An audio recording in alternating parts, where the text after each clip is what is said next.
자, 오늘 첫 순서로 오늘 시장 점검부터 해보겠습니다. 한규수의 큐사인 MBN골드 한규수 매니저 연결합니다. 매니저님 안녕하세요. 네, 안녕하십니까. 한규수입니다. 네, 오늘 시장이 좀 갈수록 약한 모습을 보였습니다. 시장 분석 어떻게 하고 계신가요? 네, 자 오늘 하루 증시는 여러 가지 측면에서 좀 아쉬운 그런 하루가 아니었나라는 생각입니다.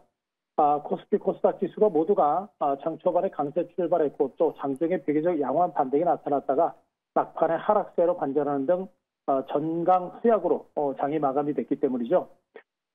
전체적인 시장의 시가총액 상위권에 있었던 반도체 그리고 자동차 관련주들의 주가가 약세를 기록했고 그들 종목분들의 하락세가 연출된 가운데 일부 지주사라든가 또 통신주들, 일부 금융주들이 반등에 나서면서 지수 하락을 방어하는 모습이었습니다만 그러나 시가총액 상위권 종목분들의 주가 약세가 상대적으로 강하게 나타나면서 지수는 약세권에서 마감이 됐었고요.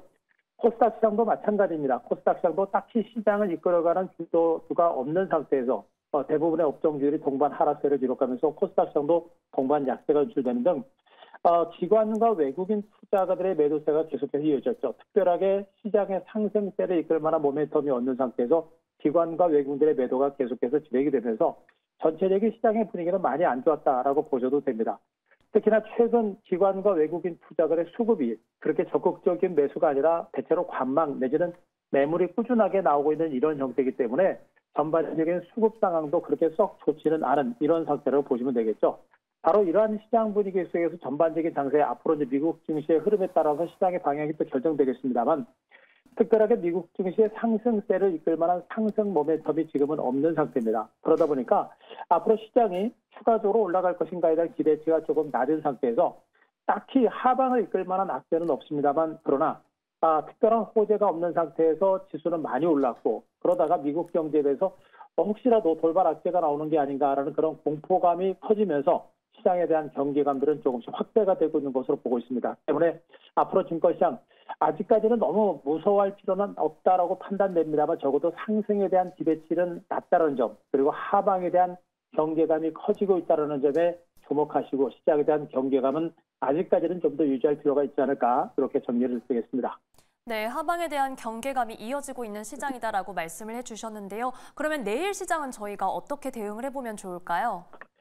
네, 서두에서 말씀드렸듯이 지금 시장은 단기적인 흐름은 어느 정도 지수가 안정권에 접어들고 있습니다만 상승세를 이끌 만한 모멘텀이 아직은 부재한 상태입니다. 그러다 보니까 오늘 국내 증시 그동안 많이 시장에서 소외됐거나 낙폭과 됐던 종목 중심의 순환 반등이 전개됐습니다만 단기적으로 올라가고 있는 종목군들에 대해서는 우리가 추격 매수는 자제하는 것이 좋습니다. 지금 장세가 추세적으로 올라가는 종목군들이 정말 극히 일부에 국한된 종목이다라는 측면을 보게 되면 지금은 어지간하면 단기간에 올랐던 종목들은 추격 매수는 좀 자제하는 게 좋겠고요. 이미 시세가 많이 났었던 종목에 대해서는 일부 현금화 전략은 아직까지 유지하자라는 측면을 말씀드리고 있죠. 반도체를 선두로 해서 이제는 뭐 조선주들까지 또 금융주, 건설주 이렇게 단기간에 시세를 냈었던 종목들에 대해서 일부 현금화 전략은 어느 정도는 유지를 할 필요가 있을 것 같습니다. 여기서 말씀드리고 있는 현금화 전략은 분명하게 지수의 추가적인 하락에 대한 하락을 대비하는 것도 있겠습니다만 지수가 하락하지 않고 또 지수가 안정세를 보인 상태에서 새롭게 유망 종목이 싼 가격에서 살 수 있는 그런 기회가 주어질 수 있습니다. 그런 관점에서 현금화 전략을 말씀드리고 있으니까 그런 관점에서 현금화 전략 체크를 좀 해주시기 바라고요. 현재 종목군들의 흐름에 있어서는 역시 이제 장기수 낙폭 과대 주중수의 순환 반등세가 상대적으로 강하게 전개되고 있습니다. 최근에 2차 전지 관련주의 반등세가 비교적 강하게 전개된 가운데 오늘 코스피 대형주들 보게 되면은 유통주라든가 내지는 일부 지주사들 이런 종목군들이 좀 반등에 나선 등 소외주들을 중심한 반등세가 나오고 있습니다. 그래서 모멘텀이 있거나 장기간 동안 소외됐던 종목 중심에 짧게 끌어치는 그런 단기 매매 전략이 아직은 필요하다라는 측면이겠고요. 2차 전지주들의 경우는 아직까지는 주가가 바닥권에서 많이 올라온 상태는 아닙니다. 그래서 전반적인 장세가 크게 하락하지 않는 또 하방 경기 내지는 기간 주제에 전개될 때 2차 전지 관련주들의 선별적인 반등세가 나올 수 있는 가능성이 있으니까 2차 전지 관련처럼 장기가 또 소외됐던 종목에 대한 관심은 좀 더 유지할 필요가 있지 않을까 이렇게 분석드리겠습니다.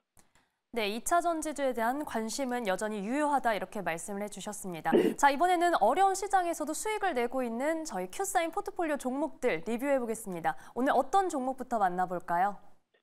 네, 2차 전지 주들 중에 전고체 배터리로 말씀드렸던 한농화성을 잠깐 보도록 하겠습니다. 오늘 한농화성의 주가가 참 많이 아쉬웠었죠.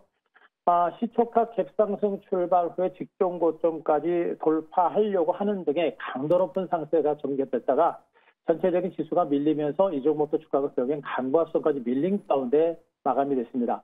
하지만 이미 주가가 중간 바닥을 치고 눌림목을 주고 재반등에 나서고 있는 모습이기 때문에 오늘 주가 하락세는 전반적인 시장의 흐름과 맞물려서 밀린 것이고요. 또 직전 고점 때 마지막 매물까지 소화를 해내고 있는 것으로 보고 있기 때문에 주가 흐름 자체가 여기서 또 급격하게 꺾일 가능성보다는 마지막 고점 매물을 소화해내는 하나의 과정으로 보시는 게 맞을 것 같습니다.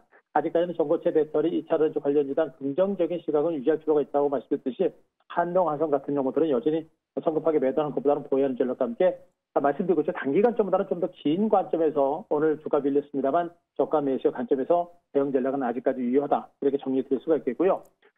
바이오 제약주 중에 S바이오메딕스라는 종목도 한번 보겠습니다. 오늘 주가 150원 강보합선에서 마감이 됐죠. 최근에 주가가 23,000원 선 저점 찍고 반등에 나서고 있는 그런 모습이 전개되고 있습니다. 아직까지 크게 상승세를 이끌 만한 모멘텀은 없습니다만 파킨슨병 치료제 개발에 나서고 있고 그 개발과 관련된 결과가 9월과 10월 중에 나올 가능성이 높습니다. 그 기대감에 의한 반등세가 조금씩 나오고 있는 그런 과정들이기 때문에 이 종목의 주가 정말 기대는 좀 하고 있는데 바이오 제약주들이 난치병 치료제를 얼마나 완벽하게 만들어낼지라는 의구심이 있기 때문에 100% 자신감을 가지고 볼 만한 종목은 아닙니다만 그러나 기대치가 상당히 있는 종목이라는 점을 주목하시고 S바이오메딕스도 아직은 홀딩 전략과 함께 저가 매수를 해볼 만한 종목으로 말씀드리도록 하겠습니다. 네, 한농화성과 S바이오메딕스 계속해서 들고 가는 전략 말씀해 주셨습니다. 자, 그러면 저희 내일 시장에서는 어떤 종목 관심 있게 보면 좋을까요?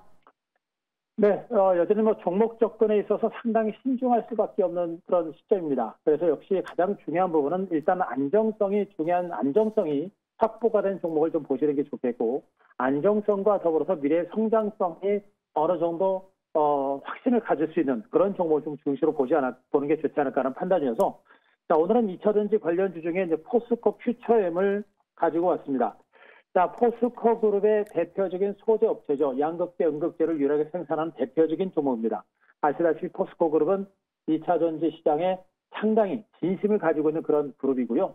앞으로 이제 2차 전지 시장이 지속적으로 성장할 때 그룹 차원의 적극적인 대응으로 동반 성장세를 연출할 수 있는 그런 가능성이 상당히 높은 종목으로 보시면 될 것 같습니다.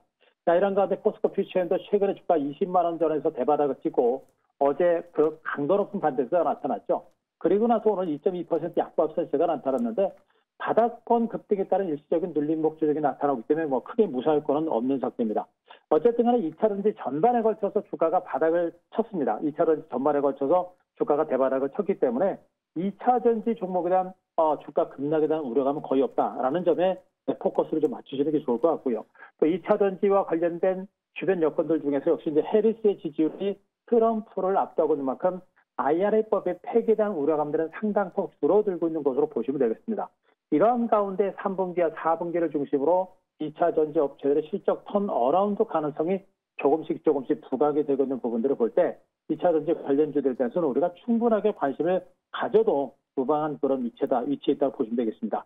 여기다가 금리 인하가 임박해 있는 그런 모습들이 전개되고 있기 때문에 전반적으로 2차 전지는 충분히 하락했고 나올 만한 악재가 다 나온 상태에서 조금씩 호재가 등장할 수 있는 가능성이 높은 상태입니다. 때문에 장대 양봉 세우고 나서 오늘 약간의 음봉이 나오고 있는 이 구간이 오히려 이런 종목에 대해서는 저가 매수의 기회가 되지 않을까라는 판단이기 때문에 자, 포스코 퓨처엠 단기적인 관점으로 보시면 힘듭니다. 중장기적인 관점에서 오늘 쉬어가는 과정을 저가 매수 기회로 활용하자라는 의미를 말씀드리고요. 가격 전략은 매수가 24만 1,000원 오늘 종가를 기준으로 매수 단가 정해드리고요. 목표가 30만 원, 손절가 22만 5천 원 제시를 드리도록 하겠습니다. 네, 차트가 바닥을 다지고 올라오고 있는 포스코 퓨처엠 소개해 주셨습니다. 중장기적 전략에 대해서도 말씀해 주셨네요. 관심 가져보시기 바랍니다. 자, 오늘 말씀 여기까지 듣겠습니다. 지금까지 MBN골드 한규수 매니저와 함께했습니다. 고맙습니다.